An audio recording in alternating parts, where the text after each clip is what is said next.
Welcome to San Joaquin Spotlight, a public affairs program featuring conversations about life in the central San Joaquin Valley.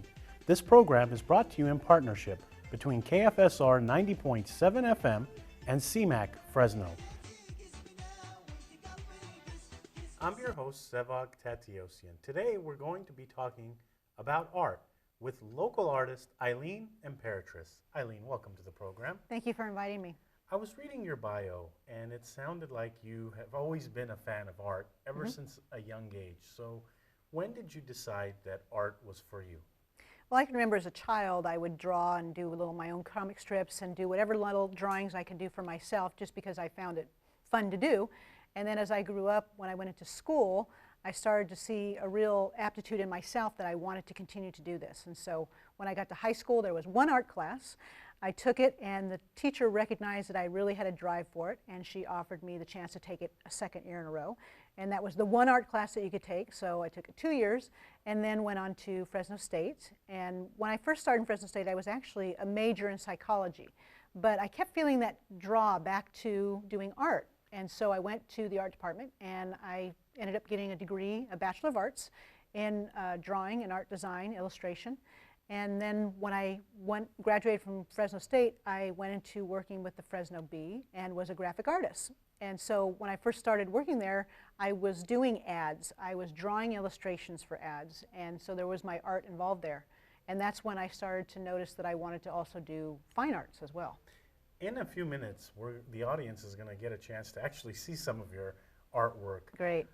What made you decide to stay in Fresno?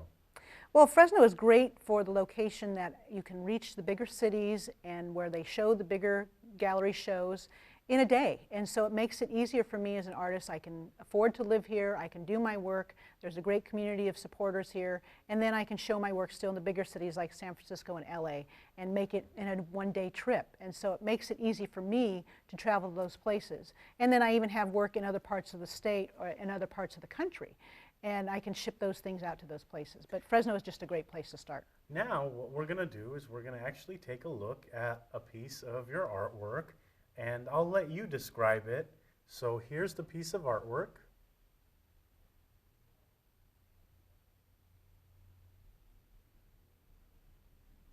Okay, this one is called, This one is called Early to Rise. And it is a very large piece, actually. It's 60 inches by 72 inches, which means it's 5 foot by 6 foot. And it's one of the new pieces that I'll be showing in my show at June, and in 1821 Calaveras. And the piece itself, I call it Early to Rise because it resembles the expression I have about dealing with the passing of loved ones. The bed there represents all of the human people that have passed in my life. And then there's a little dog bed in there that represents all of the animals that have passed in my life. Anyone who knows me knows that I'm very passionate about animals, and I love my dogs. And I've, of course, had to witness the passing on of many of my beloved animals. And I've also, throughout my life, because I have a large family, I have seen a lot of passing of my friends and relatives. And I've had the opportunity to be by the bedside of many people who have passed, watching that transition and also being there with them to help them on. And then being able to come to some terms with it myself. And so this piece goes on about that feeling and wanting to express how everybody I feel that has passed on, it's always been too early for them to go. What was it that made you say, you know what, I want to do a piece dedicated to this? Well, I've been thinking about it for quite a long time. I have ideas always going through my head of things that I want to work on. I'll sketch down even just words to remind me of images that I've seen, or just little bits of pieces of ideas of little symbols or something like that. And so I have those that I continue to refer to, and when I decide that I feel like I'm at the right point in my mind to work on that piece, then I will attack it full force. I'll have the canvases and I'll just decide I want to work on that. After this next question, we're going to get a chance to see another piece of your artwork, but there's something called Art Hop in Fresno. Yes. If I'm an artist, should I participate in Art Hop? Absolutely. That was one of the most positive things that I did early on when I first started to take the idea that I wanted to be a fine artist professionally. I went and visited all of the other artists that were already involved in Art Hop, and they really helped me in understanding how to go about it. And so it was very beneficial as an artist to be a part of that. And then just in general public, you get to expose yourself to a lot of art that you wouldn't necessarily get to see on a regular basis, because these are people's studios. These are private galleries that are not always open. And so it gives you the opportunity to really connect with the artistic community here in Fresno. So let's take a look now at another piece of your artwork and talk a little bit about this piece. Okay, this one is called Limbo. And this is unusual because it actually goes alongside the previous piece that you just saw, Early to Rise. And this is basically representing me. I'm sitting in the chair, I've got my head bowed, or I've got my head lifted. It's just various states of limbo that you feel when you see someone who is close to you passing on. And it, again, that state of not knowing where you are within your own self and your own reality. Now let's talk a little bit about something that you did that's pretty cool, actually. You had a fundraiser. Talk about the fundraiser program or campaign that you had. Well, it's still going. It's still until June 5th, and it's the day before my show begins, actually. And it's called the GoFundMe campaign. And so you can go to www.gofundme.com and just type in my name, Aileen Imperatrice, and you'll see my page. And what that will tell you is that I'm trying to raise $6,000 so that I can afford to pay a professional marketing group to help me put my materials in front of galleries that might represent me in the future. As an artist, it's hard to break down those doors for galleries to get them to see your work and to know what you do. And so it's nice if you can have a professional PR and marketing group help you put together the materials that then can be presented in front of those galleries, and then they can see your work in a more professional manner. So as far as the whole marketing for artists, you have to contact the gallery, they post the paintings in the gallery, and is that how the major sales are done, or how can a person like me who's interested in buying artwork buy it? Well, the best thing actually for buying artwork, especially here in Fresno with the Art Hop program, is that you get to go and talk with the artist one-on-one and buy it straight from them. You can actually probably get a really good deal when you talk directly with the artist and see them personally, and they're even willing, like myself, I'm willing to do payments. People can buy artwork from me over time, and so it makes it more affordable for people. And because we're local here, there's a better chance that you're going to be in contact with the artist on a regular basis and really find something that you like. With the galleries, you work through them because they have their own clientele and they can sell your work to them, and you don't necessarily know those people yourself as an artist. So it helps you to expand your audience. And then you can get booked into bigger galleries and booked into museums and booked into places that will then show your work to a larger group of people, which will get you more recognition. We're going to show another piece you did in a little bit, but I want you to ask this question. I've always wondered, what is the ultimate success for an artist? I mean, what, you know, like sports athletes, they want to go to the championship and win the championship. Mm-hmm. Boxers want to win that belt. You know, for artists, what is that top of the thing? Well, I think it's about being recognized in your lifetime with what you do. Because so many artists that we know today by one name only, like Andy Warhol and Picasso and Pollock and Frida Kahlo, we know more about their work after they've passed. And that tends to be the history where people think art is more valuable after the artist has passed. But in actuality, if you get to know an artist and you just really love their work, it's an investment not only in the art itself, but it's an investment in the relationship you have with that artist. And that's so much more meaningful because then you get to see this person evolve as they're going through their process, and you are invested in part of that. And I can tell you, as an individual artist, there is nothing more meaningful than knowing that there are people who are supporting me out there that are buying my work, and I know then that I'm doing something that's valuable. And then also that are supporting me in other ways by coming to my shows, by just sending me little notes or wanting to know what I'm doing in my art career. And that's a major influx for an artist to know that they are doing the right thing, and it helps us to keep going. So now let's talk about this third piece that you did. Okay. It's tell us a little bit about where the idea came from and what we're looking at. Here it is. Okay, this is called Not of Sound Mind, and if you can see in the far corner, there's a little figure that's hidden behind a lot of paint, and it's a situation where I was dealing with a very negative problem, and it's a way of hiding and feeling that you just weren't really, again, of sound mind. And so the colors that reflect on that, I use reds whenever I'm dealing with a negative situation, and the colors that I wanted to use were going to be very reflective of that.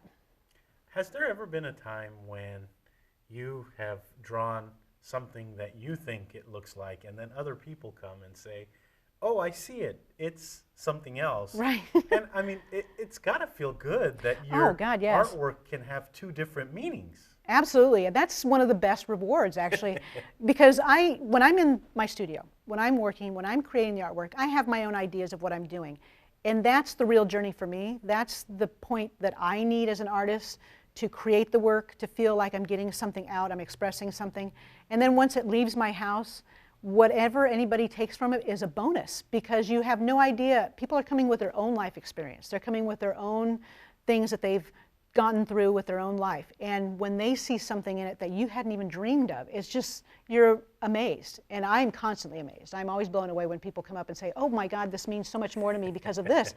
And I think, that's great. I really feel like I've created something valuable. You touched on this a little earlier, but I want you to talk about it a little more. How can we support local artists? I mean, I know there's a lot of artists that you said are from the local area, but how can we help you and help people in your industry? Well, one of the easiest things to do, and that doesn't cost any money, is to go to shows. Go to the art shows, as many as you can. Art Hop is a wonderful vehicle for that, because it's really opened the doors and the consciousness of the community to know that there are artists out there that are regularly doing work. And so you can go and visit those galleries and go and meet the artists. And that's when you start developing the relationships with the artists, and the artists feel like they're really doing something meaningful. So that's the first thing you can do. That's just free and easy to do. Beyond that, you can certainly make extra appointments to go to see those artists on your own time, and then think about purchasing some work. I know that there are artists here that have work from the smallest amount of prices that you could even imagine to bigger prices if you can afford that. And it gives you this whole range of possibilities of what you can get. And like I said before, I myself, and I know a lot of artists who do that, we're happy to accept payments. And so if you want to buy something over time that makes it more affordable for you, then you can do that. Let's talk about the fourth piece of artwork that you've brought today to the studio. Again, tell our audience where this idea came from and what this photo is about. Okay, this one's called Unorthodox, and you can see in the background there's a figure just outlined there, and a lot of color again on top. This piece really dealt with the fact that I felt going into this work that it was going to be so different from anything I've done before. It was going to be completely unorthodox. It was going to be so strange to what people know me for before, because most of my work previous to has been more with representational symbols in it that you could recognize, like the chairs, like flowers, like anything else that you could see immediately and know what it is. When I wanted to approach this series, I wanted to really challenge myself to do something different. I've been really influenced by abstract art a lot more lately, and I wanted to take my art into that realm. And so when Bruce Kokowski over at 1821 asked me to do a show, I thought, okay, this is going to be a big show. This is going to be a very major show, and so why not do that? Challenge myself, do some big work, do some different work, do very interesting things that I think people are not going to be expecting of me, and that helps me evolve as an artist. Speaking of your show coming up, you've got one coming up very, very soon. Tell our audience members more about it, when it is, where it is, and how can we participate? Well, starting June 6th, which is the first Thursday Art Hop of June, from 5 to 8 p.m., that's when the artist reception is. It is at 1821 Calaveras Gallery, and that's just 2 blocks west of the CMAC building and the Fresno B building as we know it. And that's where you can go to see this wonderful warehouse gallery that Bruce Kokowski has made, and they just celebrated their 1-year anniversary in April, and now they're continuing on with shows, and they've done a really wonderful job of producing shows there, and I'm lucky enough that they've asked me to show. And so that will start on June 6th, Art Hop Night, 5 to 8 p.m., and then I have a second reception on June 15th from 4 to 8 p.m., and that's a Saturday. You're talking about showcasing your work at different times, at different locations.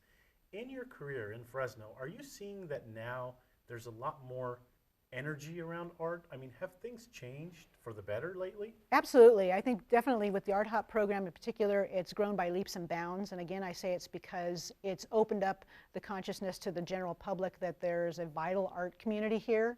And we've had a lot of really successful local artists that have done a great job. My mentor, Robert Ogata, has done really well in putting his artwork in places all over the world.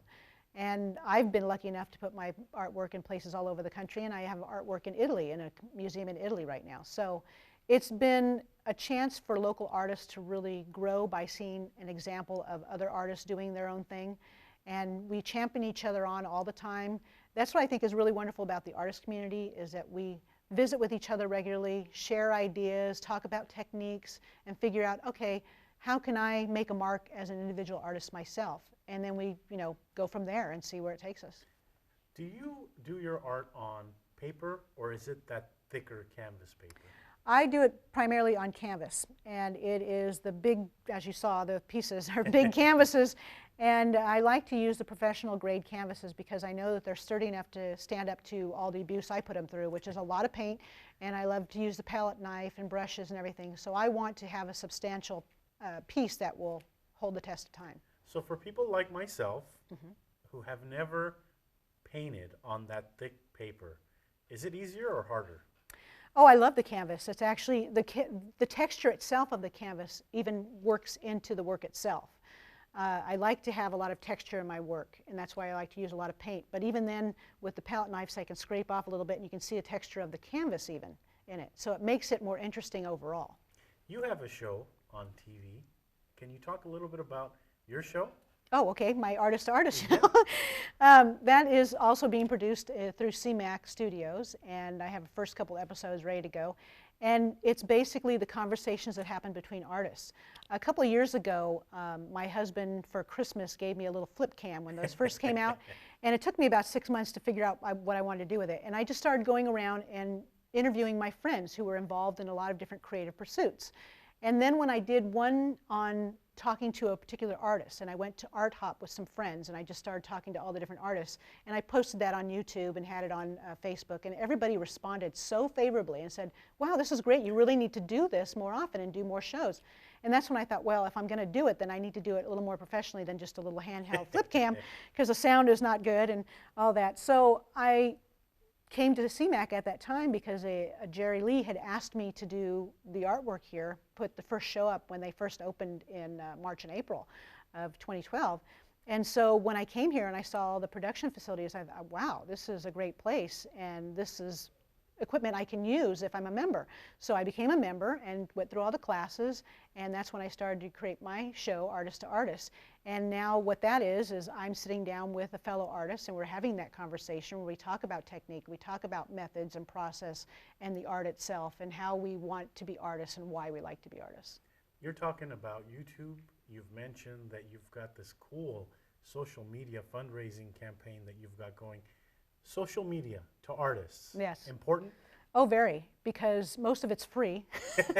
And as artists, we can't afford to spend a lot of money on things, so it's really helpful to have those medias that are immediately connected to other people. And then they can see our work online. We have our websites where they can go through our galleries and see all of our work. And we can connect with people in a lot quicker fashion than if we're not able to see them on a daily basis. So it makes it so much easier if you can have your work up online and then be able to have that connection where you can post information about your shows coming up, you can post about things that you're doing just in general in your work. And I have friends and myself included that we'll do videos of things that we're working on. So it's a great way to show people what you're doing. Let's talk a little bit more about the art hop that goes on. So describe how Art Hop works. Is it just different places have different artwork? Well, there's a lot of different venues, and it's grown over the years because it used to just start out with individual artist studios and a few galleries. And then it just blossomed like crazy because everybody saw how great it was that now restaurants and other types of boutiques, different stores, retail stores, also invite artists in. So for an individual artist, it's great because there's a lot more opportunities to show your work in Fresno. And then when those businesses are a part of the Art Hop program, that connects with the larger public, so then they know to come there every month to see work, and then when you happen to be there, that's a great opportunity for you to connect with those people who come in. What is your advice to the youth out there who want to become artists and are shy about showcasing their work? You know, there's a lot of hidden talent out there. Yes. And so what is your message to them if they're watching us now? Well, I would say, first of all, keep doing what you want to do. definitely have fun with the art and do what you want to try. If you want to try drawing, or if you want to try painting or any other sculpture, things like that, go for it. Take a class here and there if you can do it in your schools, or even there's extracurricular classes in different centers around town. And then once you've done that, go and visit the Art Hop program venues, because you can talk to the other artists that are showing and say, what do you do? How do you do this? That's what I did when I first started out. And that was just immense knowledge that I never would have gotten anywhere else, because you're talking directly with the artists.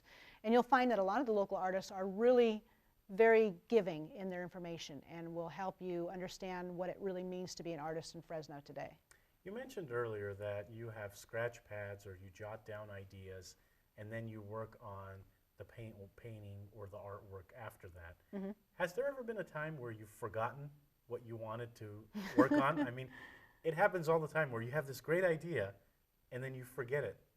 For artists, does that happen? I try not to forget it, I mean. But I have sketch pads throughout my entire house, and I keep them with me at all times, because you never know when an idea is going to strike you. I'll see something on the street, or I'll see something with another art piece that I'm admiring, and it inspires me to do something with my work. And so I'll put that idea down, even if it's just some words to remind me what I saw.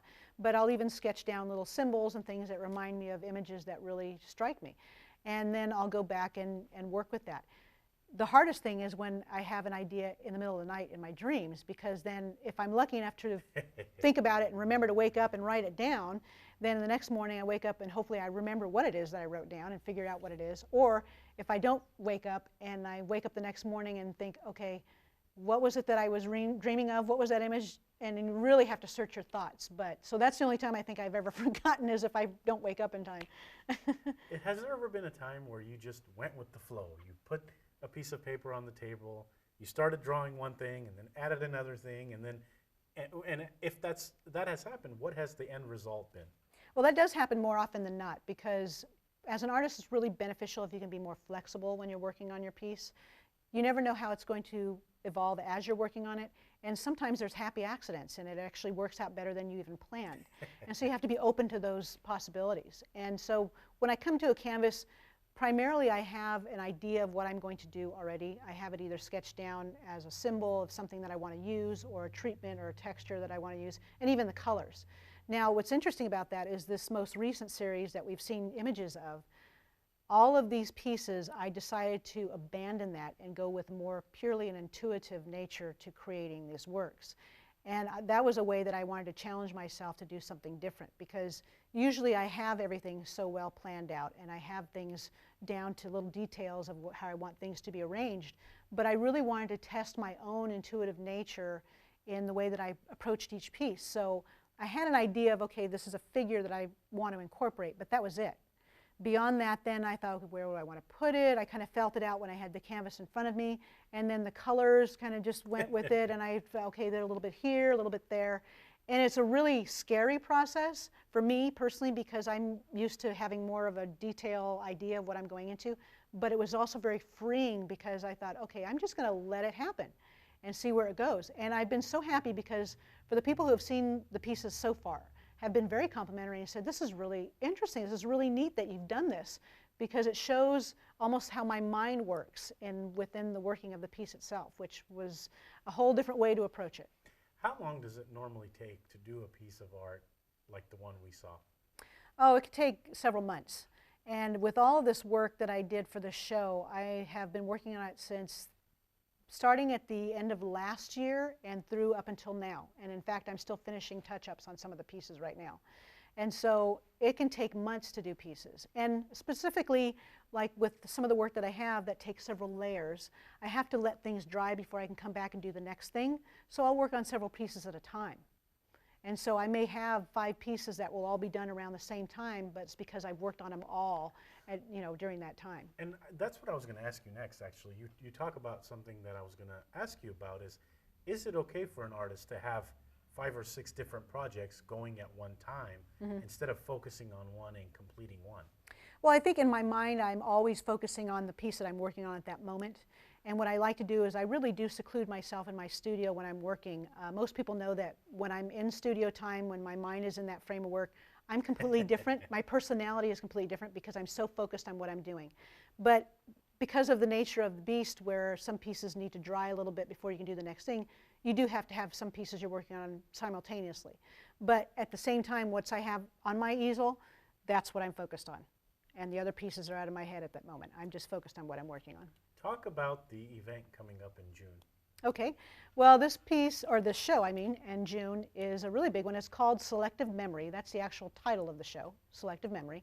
And again, this is a show that Bruce Kokowski over at Gallery 1821 asked me to do since, I think it was the beginning of summer last year. He had asked me if I wanted to show there, and because of other commitments I had throughout the year, I couldn't do it last year, but we settled on June of this year. And so it worked out perfectly because I was able to spend a lot more time working on the pieces for this show. And it's a whole new series of work. There are 24 pieces total, and everything from sizes of the largest one, which are 60 inches by 72 inches, all the way down to 16 by 12. So it's all different sizes. You know, I'm maybe asking you a tough question, but do some pieces require you to listen to music to understand them? And if so, how does that affect you? Well, I purposely use music to get into the mood of what I'm doing.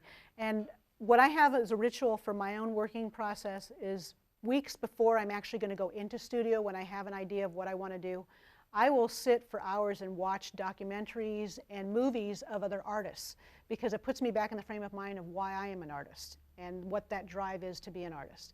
And then once I get into studio, I have several different CDs that I listen to, and there's a variety of different genres of music, because whatever it is that I need to be in the mood for, if I'm working on a piece that's more somber, or if I'm working on a piece that's happier or negative or whatever, I use that music to put me in that mood. And that's a very important thing, and that's why I sequester myself in my studio, because I need to focus all my energies on that emotion. And it changes me for that moment while I'm working on that piece, but I need to be in that emotion to make it feel authentic when I'm working on the piece. Last question. Talk about two things, actually.